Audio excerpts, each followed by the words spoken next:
I mean, Can you get closer? hello. What's up? We're back again, turning into a weekly installment of just answering questions and helping you guys out. So we'll give it a minute or so for people to pop on.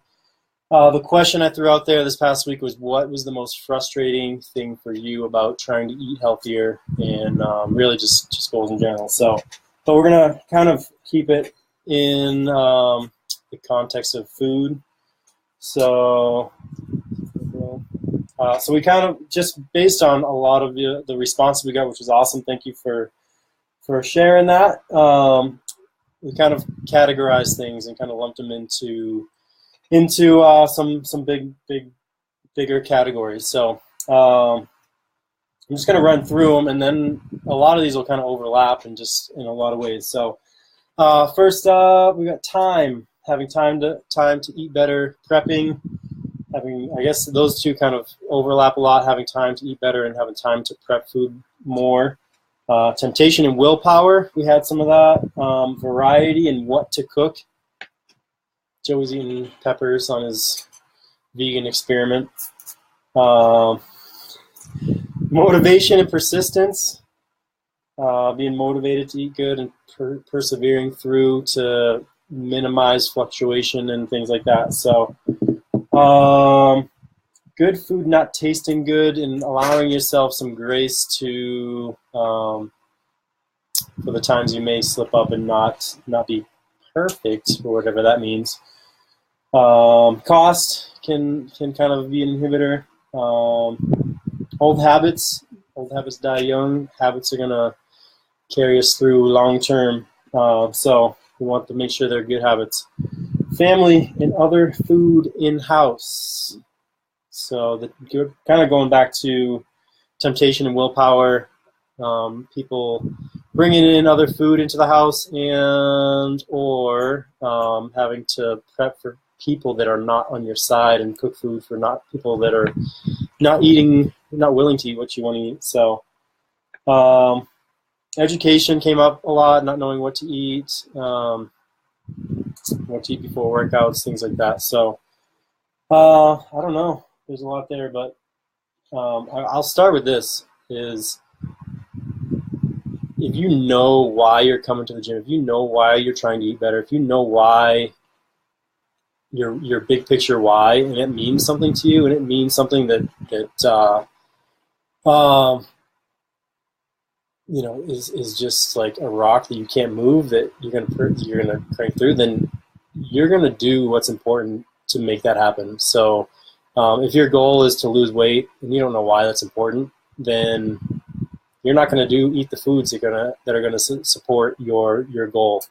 If your goal is to get off medications, and that's okay, that's not super important to you, but your doctor said so, or your spouse said so, then you're not going to follow through with that. So progress can be made, but it's just temporary. I would lump it into the diet category. So understand your why and understand the priorities that need to happen in order to fulfill that. So understand the people that you need to surround yourself with in order to make that happen.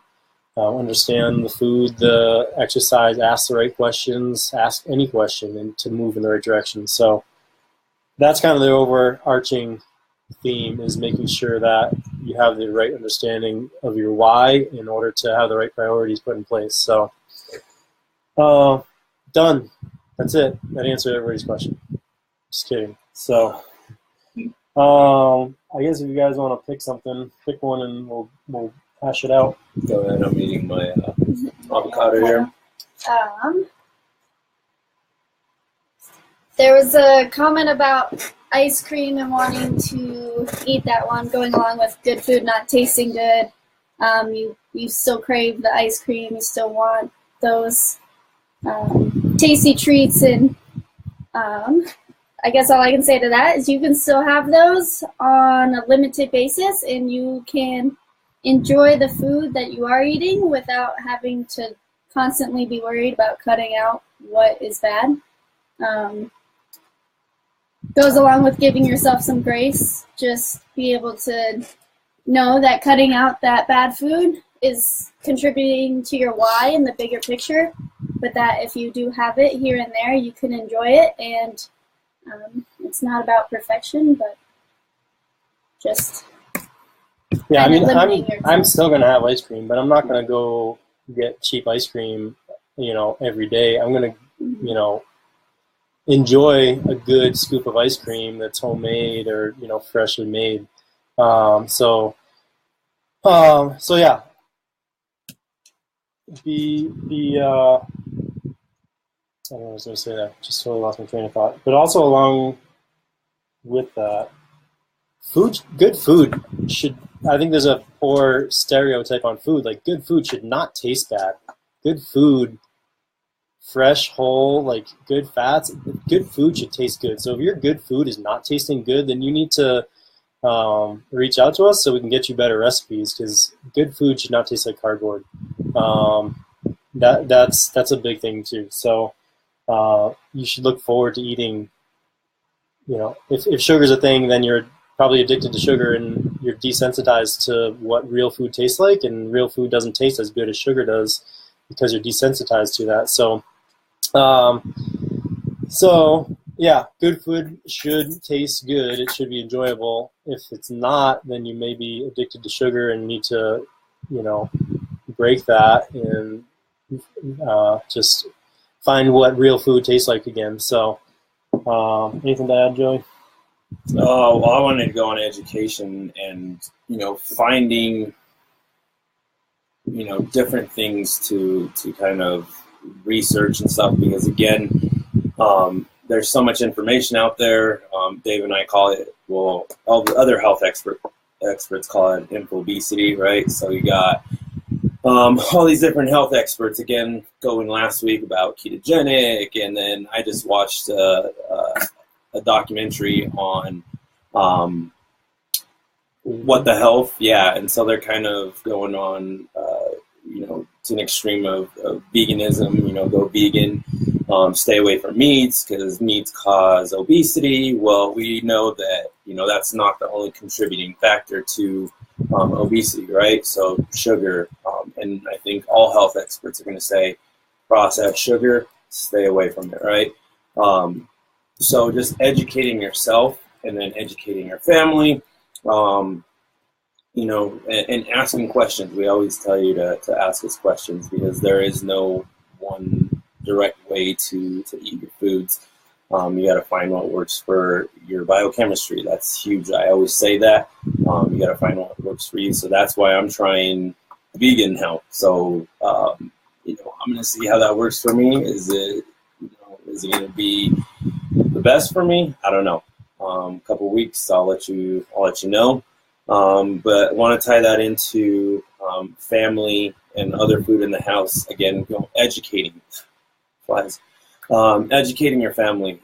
Usually I sit down, on weekends when I'm home, and I let them know why we're having this dinner and why we can't have certain foods in the house that maybe sometimes you can have it, and why it's important. So that's what we do on the weekends. I educate them. I let them know the importance of whole foods. So that's kind of tying education and family and other food in the house. Yeah, I think as a whole, we can kind of say sugar is probably something you need to minimize and eliminate. Going back to just our main nutrition philosophy, eating foods as whole as possible. Minimally processed, so if it comes in a box, if there's preservatives, if there's many other added ingredients, then it's going to be drifting towards the less healthy side. So if you look at like a continuum of good, better, best, your whole foods are going to be on that best side, and a smoothie is going to be a little down from there because the blender processed that, and then a smoothie with added sugar from a fast food joint is going to be so you can kind of go down that continuum of how processed is it, and determine how good it is. So looks like Ian had a question. And Heather, protein. What can we eat other? Yeah, we'll jump on this. Thanks, Ian. What can we eat other than avocados and nuts for healthy fat with our meals? So I do grass-fed butter in my pan with eggs in the morning. So grass-fed butter, the Kerrygold butter is bright, shiny, metallic wrapper that comes in from Ireland. And It's like gold. Cool accent there. You've got olive oil, you've got coconut oil. Coming from food, you've got obviously your nut butters and avocados. You've got your cold water fish is going to be better. Ooh, good one. I like sardines. Sardines. Cabbage. So here's one that I used to cook. Is cabbage, carrots, and then I put peanut butter. And then I was cooking it with chicken, some amino acids. So soy-free amino acids were going in there. What else was I throwing in there? I put a little cayenne pepper, paprika. So I kind of throw that, a big mix mosh of, and it tastes good. It's like a Thai food.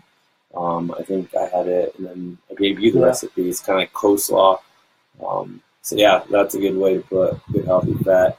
If you don't have our nutrition cheat sheet, you've got then you should ask us for it and send us a message, and we can get that to you. But that has basically your whole foods and broken into your macronutrient categories: proteins, healthy carbs, healthy fats. So Ian, we will definitely get that to you. And if anybody else wants it, let us know, and we'll get that to you. So not too much protein, right, Joey? What comes to mind when I hear that, Heather? Dr. Hyman, the guy we follow, is a term he's kind of coined as pegan. So paleo-vegan. So he's not totally vegan, but he eats mostly plant-based, vegan type stuff, and then he, chooses quality meats and things like that when, from time to time. So he's not heavy protein side of things like paleo, but he is cleaner and but not totally vegan. So just a little side note on that. So old habit. I'm gonna jump on old habits. So old habits tend to die young. So a couple of things here: surrounding yourself with a solid support group to help you navigate those old habits. And having a system in place, so that you're constantly reminded of it. Allowing some grace, going back to the temptation question that Eva brought up. Allowing some grace so that we're never going to be perfect. We're never going to be 100% perfect on our nutrition. So, but we shouldn't feel guilty when we slip up. We shouldn't be like, oh, screw this. Now I'm going to throw in the towel and end this day and go bury it with some other bad food. That you should allow yourself some grace when you do slip up, and know that you're on a journey to eat better and not be perfect. So old habits, surrounding yourself with a good support group. We are bringing back, if you're with us, if you've been with us for a good year or so, Habit Catalyst. We jumped on board with that when it was brand new. But that's coming back, and it's going to come back. So habit-based coaching with high accountability. You get a question every day, so a system that can kind of keep you accountable to how did you do yesterday. A person, a coach, a friend, whatever, that can say, how did you do yesterday? So you're able to kind of keep that top of mind and make better choices. So that can kind of come back to kind of jumping over to a different question. Is prepping, and I'm gonna so prepping. So if you have, you're gonna eat better and have better habits if you're able to make time for your priorities and prep food in advance. So you'll have less. If you prep ahead of time, you have food available that normally wouldn't be, and you're gonna reach for the things that are there. And you're going to make better choices because they are there. So if you chop and prep veggies and they're in a bag or containers or something you can grab and go, that's going to be easier to grab and go than, you know, a package of chips or crackers or things that aren't as healthy. So good habits tie into prepping better and making time for that. Good habits, are progress. They're progress. And precision nutrition will often say, if you can't nail your habit that you're trying to go after 90% of the time, then it's too hard. So making it easy for yourself, giving yourself an easy habit to tackle so that you can build on those successes and those milestones along the way. So yeah, I don't know. We're kind of maxed out on time because we got places to go and things to do and sessions to teach. But if you have more questions, shoot them over. We can definitely continue this if you'd like. We didn't hit on all those major topics. But yeah, fire your questions away. Reach back out to us, and we'll definitely help you guys out. So we're here for you. Let us know. Thank you for joining us, and more greatness to come. We'll see you soon. Peace.